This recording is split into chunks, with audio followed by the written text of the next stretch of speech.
నమస్కారం public vision వార్తలకు స్వాగతం నా పేరు మీనా వార్తల ముందుగా హెడ్లైన్స్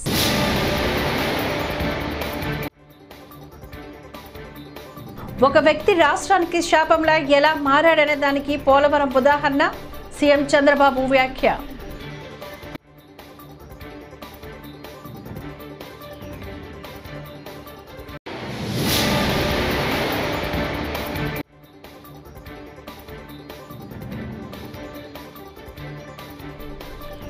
రిషికొండ భవనాన్ని జగన్ ఇల్లుగా చూపించడం మానుకోండి గుడివాడ అమర్నాథ్ వెల్లడి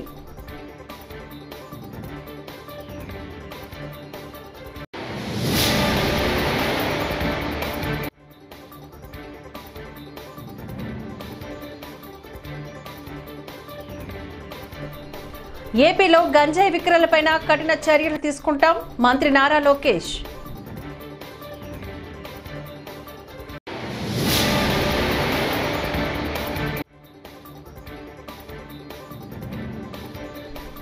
డార్జిలింగ్ జిల్లాలో జరిగిన ఘోర ప్రమాదం ప్యాసింజర్ రైలును ఢీకొన్న గూడ్స్ ట్రైను 5 మృతి ఇక డీటెయిల్స్ చూస్తే ఆంధ్రప్రదేశ్కు జీవనాడిగా భావిస్తున్న పోలవరం ప్రాజెక్టుని సందర్శించి సమీక్ష నిర్వహించిన సీఎం చంద్రబాబు నాయుడు ప్రాజెక్టుకు సంబంధించిన కీలక వివరాలను వెల్లడించారు. పోలవరం ప్రాజెక్టు పూర్తిగా అస్తవ్యస్తమైందని కీలక ప్రకటన చేశారు. ప్రాజెక్టును చూస్తుంటే బాధ ఆవేదన కలుగుతోందని, పోలవరం ప్రాజెక్టుని ఏపీకి జీవనాడిగా భావించామని పేర్కొన్నారు. 2014 ఎన్నికల్లో గెలిచిన తర్వాత దూరదృష్టితో పోలవరం ముంపు ప్రాంతంలోని తెలంగాణకు చెందిన 7 మండలాలను ఏపీలో విలీనం చేయించామంటూ చంద్రబాబు గుర్తు చేశారు.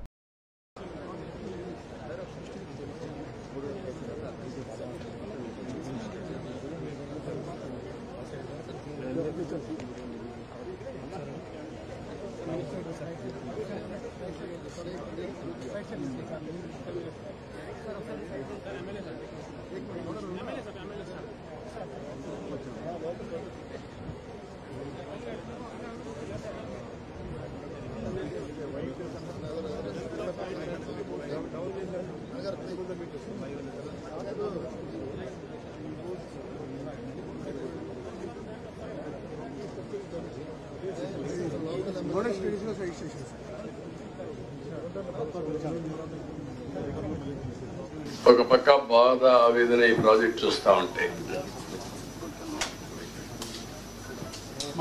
ఈ ప్రాజెక్ట్ ని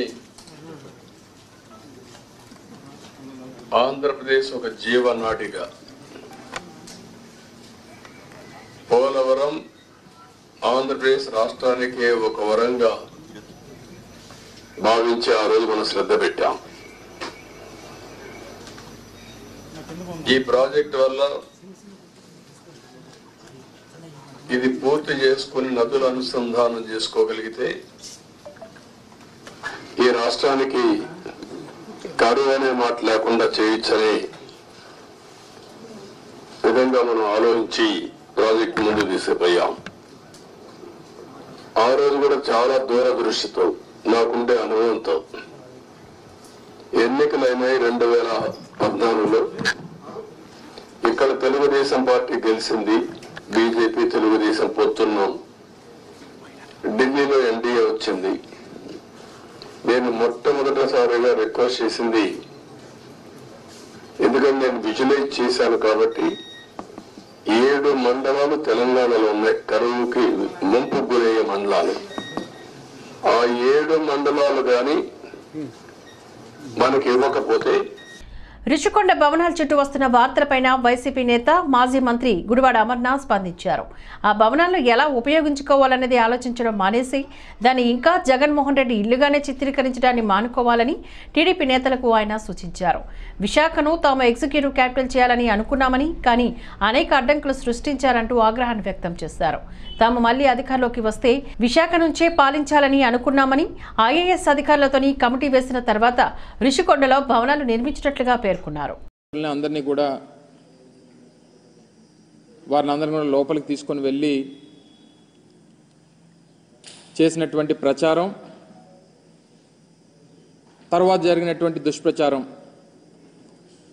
ఇవన్నీ కూడా ఒక్కసారి ప్రజల్ని ఆలోచించేయమని చెప్పి కోరుతా ఉన్నాం. ఋషికొండ మీద గడిచినటువంటి 3-4 సంవత్సరాలుగా ఏ రకంగా దుష్ప్రచారం చేస్తూ ఉన్నారో, దాని మీద ఎన్ని రకాలుగా అడ్డంకులు సృష్టించాలనేటువంటి కార్యక్రమాలు చేశారు అనేటువంటిది మనం అనేక సందర్భాలు చూసాం. అనేక కోర్టులకు వెళ్ళారు, అనేక పర్యావరణానికి సంబంధించినటువంటి కేసులు వేశారు. వీటినన్నిటినీ కూడా అధిగమించి ప్రభుత్వం చేపట్టేటువంటి కార్యక్రమాలని, ప్రభుత్వం చేపట్టేటువంటి నిర్మాణాలని పూర్తి చేసేటువంటి కార్యక్రమం చేసి దాదాపు 4-5 నెలల క్రితం వాటిని ముహూర్తానికి సంబంధించి మంచి రోజు అని చెప్పి వాటిని రాబోయే 100 రోజుల్లో ఆంధ్రప్రదేశ్ రాష్ట్ర వ్యాప్తంగా గంజాయి విక్రయాలకు చెక్ పెడతామని మంత్రి నారా లోకేష్ చెప్పారు. మంగళగిరి ఈద్గాలో నిర్వహించిన బక్రీద్ ప్రార్థనలోని నారా లోకేష్ పాల్గొన్నారు. ముస్లిం సోదరులతో కలిసి ప్రత్యేక ప్రార్థనలు నిర్వహించారు. 3 తెదేపా కార్యకర్తలను వైకాపా నేతలు హత్య చేసినా తాము సంయమనం పాటిస్తున్నామని చెప్పారు. శాంతి భద్రతలకు విఘాతం కలిగించవద్దన్న ముఖ్యమంత్రి చంద్రబాబు ఆదేశాల మేరకే తాము నడుచుకుంటున్నామని మంత్రి లోకేష్ స్పష్టం చేశారు. ఋషికొండ ప్యాలెస్ వ్యవహారంలో ఇంకా బయటికి రావాల్సిన చిత్రాలు చాలా ఉన్నాయని అన్నారు. నేను గంజాయి విషయంలో కఠినంగా వ్యవహరించమని మంగళగిరి నియోజకవర్గంలో పోలీసు సిబ్బందికి నేను ఆదేశాలు జారీ చేశాను. మొదటి 100 రోజుల్లో గంజాయి ఫుల్ స్టాప్ పెట్టాలని చెప్పాను. ప్రత్యేకంగా నేను డీజీ గారిని కలిసి, హోంమంత్రి గారిని కూడా కలిసి, నిన్న రాత్రి కూడా హోంమంత్రి అనిత గారితో కూడా మాట్లాడటం జరిగింది. పాదయాత్రలో గంజాయి వల్ల కుటుంబాలు ఎలా నాశనం అయినాయో నేను చూశాను. మీరు కఠినంగా వ్యవహరించాలని ఆమెను కోరాను. మేడం గారు కూడా సమీక్ష పెడతాన్నారు, శ్రద్ధతో రివ్యూ చేస్తా ఉన్నారు. ప్రజలందరూ చూస్తారు కదా, మొదటి 100 రోజులు గంజాయికి ఫుల్ స్టాప్ పెట్టే బాధ్యత తెలుగుదేశం, జనసేన, భారతీయ జనతా పార్టీ ప్రభుత్వం తీసుకుంది. ఆల్రెడీ మీకు కంపట్లేదు. గుడ్, మేము మా పని మేము చేసుకుంటాం. ముందు మీరు చూస్తాం. 12 రోజులుగా 3 తెలుగుదేశం పార్టీ కార్యకర్తలు వైకాపా పార్టీ చంపింది. దానికి సమాధానం చెప్పాలని దుమ్మపూడి మంగళగిరిలోనే మైనార్టీ సోదరులు వైకాపా నాయకుడు చంపాడు. బ్యాట్ బట్టను కొట్టి చంపేశాడు. వాళ్ళు మా కార్యకర్తలు చంపి ఇప్పుడు ఏమో ప్రశ్న అడుగుతున్నారు. ఈ రోజు కూడా తాడిపత్రులు మా కార్యకర్తను చంపేశారు. చంద్రబాబు నాయుడు గారు ఓర్పు సహనంతో మమ్మల్ని ఉండమన్నారు కనుక ఓర్పు సహనంతో ఉన్నాం.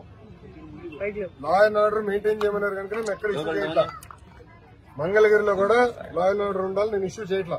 చెప్తున్నా, మిమ్మల్ని అడుగుతున్నా, ఎక్కడంటే వైకాపా కార్యకర్త ఎవరు దెబ్బ తగిలింది, ఎవరిని చంపా, మేము ఒక్కడి జోలికి వెళ్ళాం. మేము వాళ్ళు 3 మమ్మల్ని చంపి తిప్పి మా పైన ఆరోపణ చేస్తాం. కరెక్ట్ గా ఋషికొండ ప్యాలెస్ బహిర్గతమైంది ఏంటి సార్? 500 కోట్లు మీరు మొత్తం చూడండి, ఇంకా చాలా ఉన్నారు. ఇంకా ముఖ్యమంత్రి గారు దానిపైన నివేదిక అడిగారు.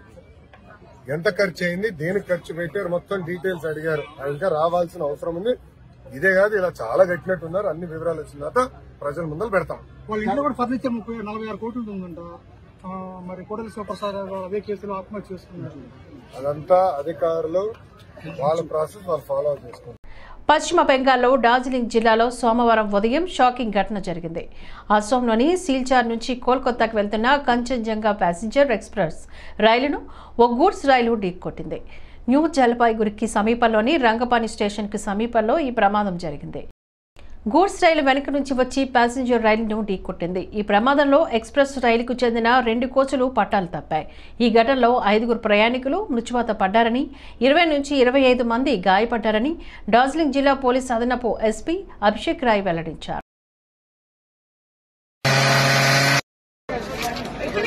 বিপর্যয় মোকাবিলার টিম রয়েছে, এখন একটি বগিতে নামানোর কাজ চলছে এবং সেই লাইভে সরাসরি ধরা যাচ্ছে না দেখে এইভাবে খবর পৌঁছচ্ছি আমরা। ইতিমধ্যে এলাকায় প্রচুর মানুষ জমা হয়েছে। যে ধরনের চিত্র, আবারও গা শিউরে ওঠা চিত্র ইতিমধ্যে যেটা দেখা যাচ্ছে যে জুন মাসের যে ঘটনা, গত বছরের জুন মাসের করমণ্ডল এক্সপ্রেসের ঘটনা, সেই ঘটনা কিন্তু আবারও কড়া নাড়ল।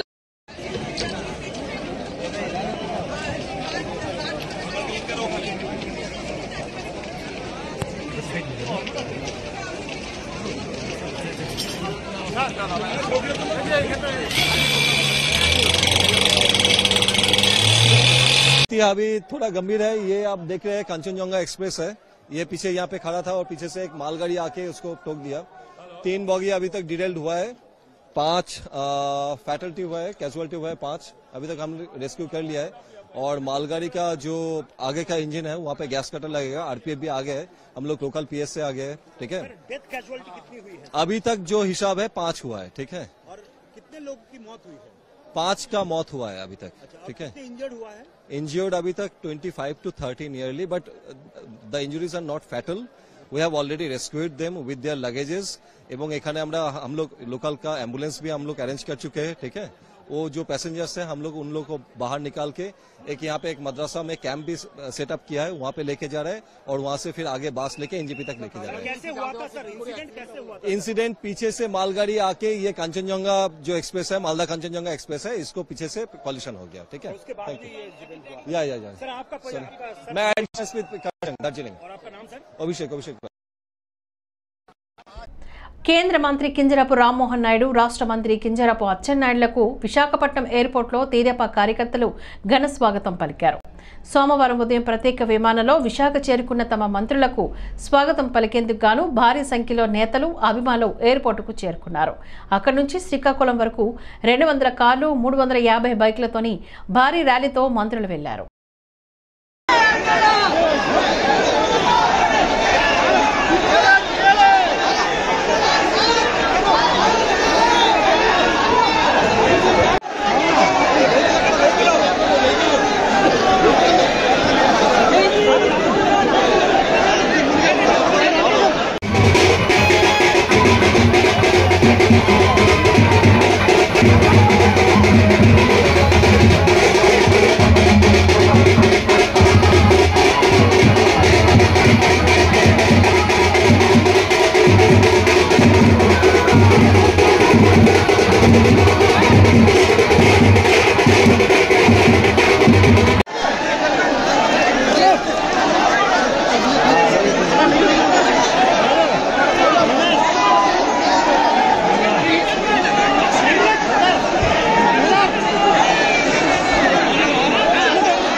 తిరుమల తిరుపతి దేవస్థానం టీటీడీ నూతన ఈవోగా ఐఏఎస్ అధికారి జె శ్యామలరావు ఆదివారం బాధ్యతలు స్వీకరించారు.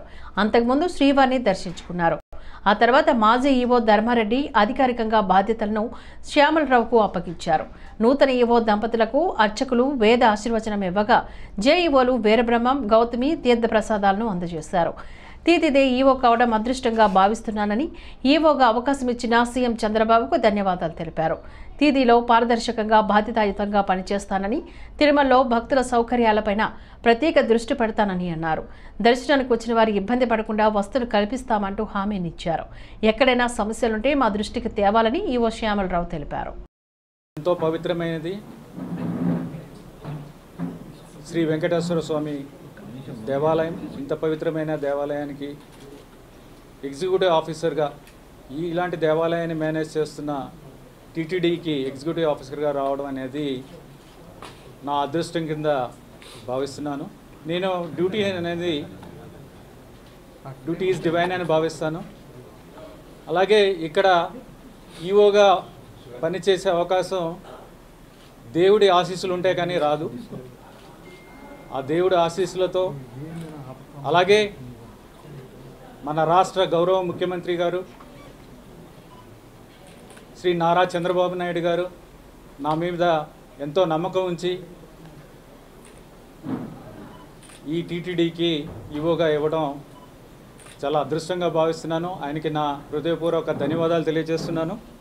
అలాగే ముఖ్యంగా ఈ దేవాలయానికి సంబంధించిన, అలాగే ఈ దేవాలయానికి అనుబంధంగా ఉన్న చాలా దేవాలయాలు, టీటీడీ కింద ఉన్న దేవాలయాలన్నింటిలోని కూడా అడ్మినిస్ట్రేషన్ ఏదైతే ఉందో అదంతా కూడా స్ట్రీమ్లైన్ చేసి భక్తులందరికీ కూడా మంచి సౌకర్యాలు ఉండేలాగా చూసుకుంటాము.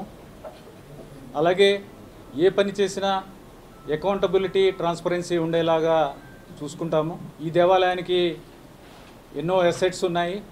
భక్తుల నుంచి కూడా కోట్లాది రూపాయల కానుకలు వస్తూ ఉంటాయి. ఇవన్నీ మేనేజ్ చేయాల్సిన బాధ్యత టీటీడీకి ఉంది. అలాగే as executive officer I have very big responsibility. So ఇవన్నీ కూడా ట్రాన్స్పరెంట్గా విత్ అకౌంటబిలిటీ చేస్తాము. అలాగే ఏ కార్యక్రమం చేసినా సరే, ప్రొక్యూర్మెంట్స్లో కానీ, కాంట్రాక్ట్స్ కానీ, ఏదైనా కానీ చేసినా సరే అవన్నీ కూడా కరెక్ట్గా జరిగేలాగా, యాజ్ పర్ నామ్స్ జరిగేలాగా, ట్రాన్స్పరెంట్గా జరిగేలా చూస్తాము. అలాగే చేసే ప్రతి వ్యాపారం ప్రజలకు ఉపయోగపడాలనేదే రామోజీరావు లక్ష్యమని ఈనాడు తెలంగాణ ఎడిటర్ డిఎన్ ప్రసాద్ తెలిపారు. రామోజీ గ్రూప్ సంస్థల అధినేత దివంగత రామోజీరావు సంతాప కార్యక్రమం ప్రెస్ క్లబ్లో జరిగింది. ఈ సందర్భంగా డిఎన్ ప్రసాద్ మాట్లాడుతూ రిపోర్టర్గా చేరి అడ్మినిస్ట్రేషన్కు వెళ్లడంతో ఎక్కువసార్లు చైర్మన్ను కలిసే అవకాశం వచ్చింది. ఎప్పుడూ చదువుతూనే ఉండేవారు. అందులో బాగున్నవి, బాగా లేనివి మార్క్ చేసేవారు. ఇప్పటికీ ఆయన లేరనే ఆలోచన రావడం లేదు. ఏ వ్యాపారమైనా కొత్తగా ఆలోచించేవారు. ప్రతి ఐడియాను రాసి పెట్టుకునేవారు. అనుకున్న సమయానికి పని పూర్తి చేయడానికి పక్కా ప్రణాళికను ముందే వేసుకుని వాటిని సాధించేవారు అని చెప్పుకొచ్చారు. వీళ్ళందరికంటే ఎక్కువ పార్టిసిపేట్ చేసే అవకాశం దొరికింది. చైర్మన్ గారి దగ్గర ఒక గొప్ప లక్షణం ఏంటంటే మార్నింగ్ ఎడిటోరియల్ మీటింగ్ జరుగుతాయి యూనిట్కి వచ్చినప్పుడు. మధ్యాహ్నం నుంచి అడ్మినిస్ట్రేషన్లోకి వెళ్ళిపోతారు. మార్కెటింగ్, అడ్మినిస్ట్రేషన్ ఇవన్నీ అవన్నీ జరిగాయి. ఎడిటోరియల్ మీటింగ్లో ఆయన ఒక పక్కా జర్నలిస్ట్ మాదిరిగా ఉండేవాడు. ఎన్నో సూక్ష్మమైన విషయాల్ని రిపోర్టుల ద్వారా గ్రహించి వాటిని కూలంకషంగా చర్చించేవాడు. ఎవరన్నా బాగా చేసిన వాళ్ళు ఉంటే వాళ్ళని అక్కడనే అప్రిషియేట్ చేసేవాడు. ఎవరన్నా పెర్ఫార్మెన్స్ కొద్దిగా తక్కువగా ఉంటే వాళ్ళని కొద్దిగా మరి జాగ్రత్త పడమని చెప్తూ ఉండేవాళ్ళు. ప్రతి పేజీ చదివేవాడు. ప్రతి పేజీలో కూడా ఆయన రెడ్ మార్కింగ్స్ ఉండేవి. దాన్ని ఏ ఒక్కటి కూడా పేజీ వదలకుండా చదివేవాళ్ళు. కొన్ని వందల రిపోర్ట్స్ వచ్చాయి ఆ మాదిరిగా. ఒకప్పుడు 1 monthకే వచ్చి ఉండే, తర్వాత 2 months, తర్వాత 3 months మీటింగ్స్ అయిపోయాయి. అన్ని జిల్లాల నుంచి కూడా ఒక్కొక్క రిపోర్ట్ దాదాపు 300 పేజీలు, 400 పేజీల రిపోర్ట్ వచ్చేది. ఆయన జర్నీలో చదివేవారు, ఇంటి దగ్గర చదివేవారు, ఆఫీస్లో ఎప్పుడన్నా చదివేవారు. చదివిపాటిని మార్క్ చేయడం అనేది ఆయనకి చాలా ఇది. చైర్మన్ గారు లేడు అనేది ఇప్పటికీ కూడా సింక్ కాటలే. ప్రతిరోజు కూడా ఈరోజు మార్కింగ్ పేపర్ ఏమొస్తుందా అని గత 5-6 రోజుల నుంచి అనిపిస్తుంది. అంటే మాకు ఇంకా మా వెనకనే ఉన్నాడు, మమ్మల్ని నడిపిస్తున్నాడు, మాకు సలహాలు ఇస్తున్నాడు, మాతో సంప్రదిస్తున్నాడు. ఏమైనా మీటింగ్లో నువ్వేం మాట్లాడుకొని కూర్చున్నావు, నీ బుర్రలో ఏం లేదా అని హెచ్చరిస్తున్నాడు అనేది ప్రతి చోట అనిపిస్తూ ఉంటుంది. అయితే ఈ మీటింగ్స్కి వచ్చేటప్పటికి, మార్కెటింగ్ మీటింగ్కి వచ్చేటప్పటికి, సర్క్యులేషన్ మీటింగ్కి వచ్చేటప్పటికి అంత గొప్ప మార్కెటింగ్ మ్యాన్గా మారిపోయేవాడు. పర్సనల్ యాడ్ సెగ్మెంట్ కొద్దిగా ఉన్న రోజుల్లో పర్సనల్ యాడ్ సెగ్మెంట్ అనే దాన్ని పూర్తి స్థాయిలో విస్తరించి ఇవాళ ఉన్న చాలా పత్రికలకి ఆర్థిక దన్ను కల్పించడానికి ఆయనే కాదు. జీవో నంబర్ 596ను రద్దు చేసి ఉత్తరాంధ్ర దళితుల భూములను రక్షించాలని కోరుతూ కేవీపీఎస్ ఆధ్వర్యంలో విశాఖ అంబేద్కర్ విగ్రహం వద్ద ధర్నా కార్యక్రమాన్ని నిర్వహించారు. ఈ సందర్భంగా సంఘాల నాయకులు మాట్లాడుతూ గత ప్రభుత్వం హయాంలో దళితులకు అన్యాయం జరిగిందని, 596 జీవో పేరిట పేద దళిత రైతుల అసైన్డ్ భూములు దోచుకునే వాళ్లకు బుద్ధి చెప్పి ఆ జీవో పూర్తిగా రద్దు చేయాలని, అలాగే దళిత గిరిజన యువతకు ఉపాధి ఉద్యోగ అవకాశాలు కల్పించాలని ఉమ్మడి ప్రభుత్వాన్ని డిమాండ్ చేస్తున్నామని అన్నారు.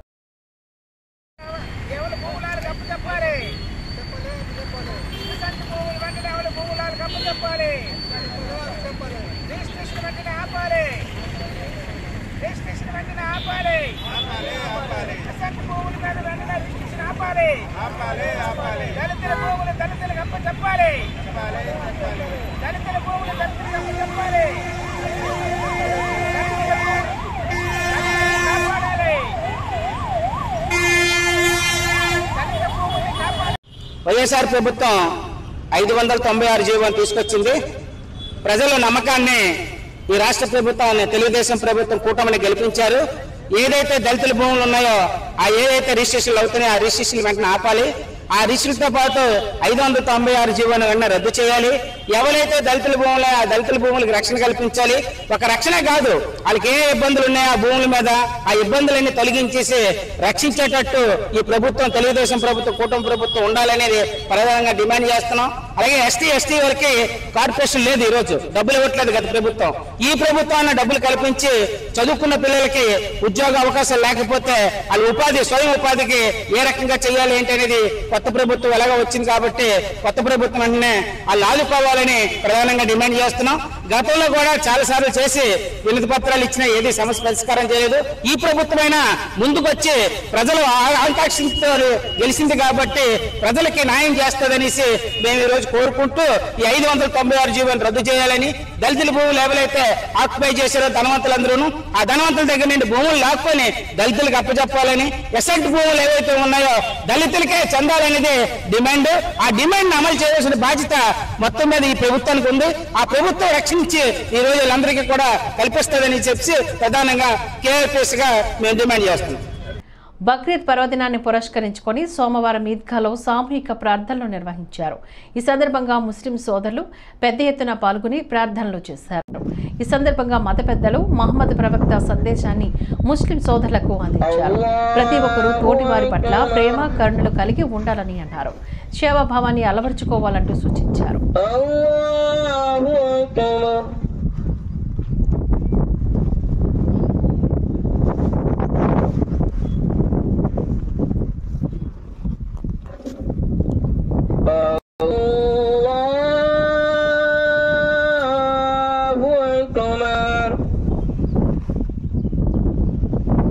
Alhamdulillahi Rabbil Alamin Ar-Rahmanir Rahim.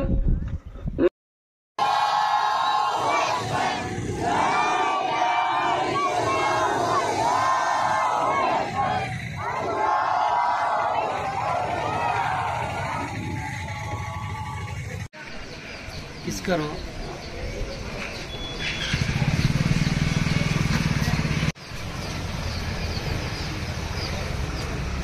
Telugu Desam party Andhra Pradesh రాష్ట్ర అధ్యక్షుడిగా గాజువాక ఎమ్మెల్యే పల్లా శ్రీనివాసరావు యాదవ్ నియమితులయ్యారు. ఈ మేరకు టీడీపీ జాతీయ అధ్యక్షుడు రాష్ట్ర ముఖ్యమంత్రి చంద్రబాబు నాయుడు ఓ ప్రకటనలో వెల్లడించారు. విశాఖ పార్లమెంటు పార్టీ అధ్యక్షుడిగా పల్లా శ్రీనివాసరావు సమర్థవంతంగా పనిచేశారని, ఆయన నూతన బాధ్యతలు కూడా విజయవంతంగా నిర్వహిస్తారని ఆశిస్తున్నానని చంద్రబాబు పేర్కొన్నారు. పార్టీ రాష్ట్ర అధ్యక్షుడిగా ఇప్పటివరకు టీడీపీని నడిపించడంలో అద్భుత పనితీరును కనబర్చిన సీనియర్ నేత రాష్ట్ర మంత్రి కింజరాపు అచ్చెన్నాయుడుకు అభినందనలు తెలియజేస్తున్నట్లుగా చంద్రబాబు ఆ ప్రకటనలో వెల్లడించారు.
మాజీ మంత్రి జోగ్ రమేష్ ఇంటిపైన కొందరు యువకులు రాళ్ల దాడికి పాల్పడ్డారు. ఎన్టీఆర్ జిల్లా ఇబ్రహీంపట్నంలో ఈ ఘటన చోటు చేసుకుంది. స్థానిక ఫెరీ నుంచి రింగు కూడలికి వెళ్లే మార్గంలో మాజీ మంత్రి నూతన గృహం ఉంది. అయితే ఆదివారం మధ్యాహ్నం ఆ రహదారిలోని కొందరు యువకులు కారులో వచ్చి ఆయన ఇంటిపైన రాళ్లు రువ్వారు. ఇది గమనించిన పోలీసు సిబ్బంది ఒకరు వారిని అడ్డుకున్నారు. కాసేపటికి స్థానికులు రావడంతో యువకులు కారులో పారిపోయారు. ఘటన జరిగిన సమయంలో ఆ నివాసంలో ఎవరూ లేరు. అయితే జోగి రమేష్ ఇంటి వద్ద ఇనుప కంచె ఏర్పాటు చేసి సిబ్బందికి విధులు కేటాయించామని ఇబ్రహీంపట్నం సీఐ తెలిపారు. దాడికి పాల్పడ్డ వ్యక్తులను గుర్తించి చర్యలు తీసుకుంటామని అన్నారు.